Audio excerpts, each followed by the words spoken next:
India Australia మధ్య జరుగుతున్న test series లో భాగంగా ఇప్పటికే 2 టెస్ట్ మ్యాచ్లు పూర్తయ్యాయి. మొదటి మ్యాచ్ లో ఇండియా గెలవగా రెండో మ్యాచ్ లో ఆస్ట్రేలియా గెలిచింది.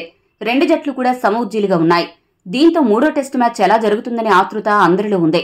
అయితే రెండో టెస్ట్ మ్యాచ్ లో ఇండియా ఘోరంగా ఓడిపోవడంతో భారత తుది జట్టులో ఎలాంటి మార్పులు చోటు చేసుకుంటాయి అనే చర్చ విపరీతంగా జరుగుతోంది. ఇటువంటి పరిస్థితుల్లో భారత సీనియర్ ఆటగాడు పుజారా తన అభిప్రాయాన్ని వ్యక్తపరిచాడు.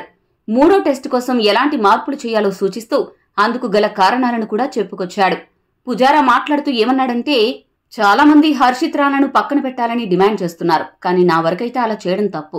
ఎందుకంటే అతడు ఈ సిరీస్లోనే అరంగేట్రం చేశాడు. మొదటి మ్యాచ్లో బాగానే ఆడాడు. అతడు ఒక మంచి బౌలర్. అయితే రెండవ టెస్ట్ మ్యాచ్లో సరిగ్గా ఆడినంత మాత్రాన అతన్ని తప్పించేయాలి అనడం మంచి పద్ధతి కాదు.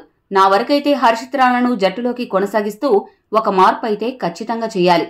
నాకు తెలిసి ఇప్పుడున్న తుది జట్టులో ఒకే ఒక మార్పు చేస్తే సరిపోతుందనుకుంటున్నాను. అదేంటంటే అశ్విన్ ప్లేస్ లో సుందర్ ని తీసుకురావాలి. అప్పుడు టీమిండియా సమతూకంగా ఉంటుంది. అశ్విన్ కంటే సుందర్ అటు బౌలింగ్ ఇటు బ్యాటింగ్ లో ఈ మధ్య కాలంలో బాగా ఆడుతున్నాడు. న్యూజిలాండ్ సిరీస్ లో కూడా సత్తా చాటాడు.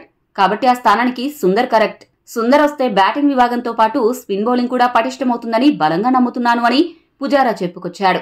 పుజారా చేసిన ఈ ప్రతిపాదన సరైనదేనా? టీమిండియా మూడో టెస్ట్ కోసం ఈ ఒక్క మార్పు టీమిండియాలో చేస్తే సరిపోతుందా? మీ అభిప్రాయాన్ని సెక్షన్ లో కామెంట్ చేయండి.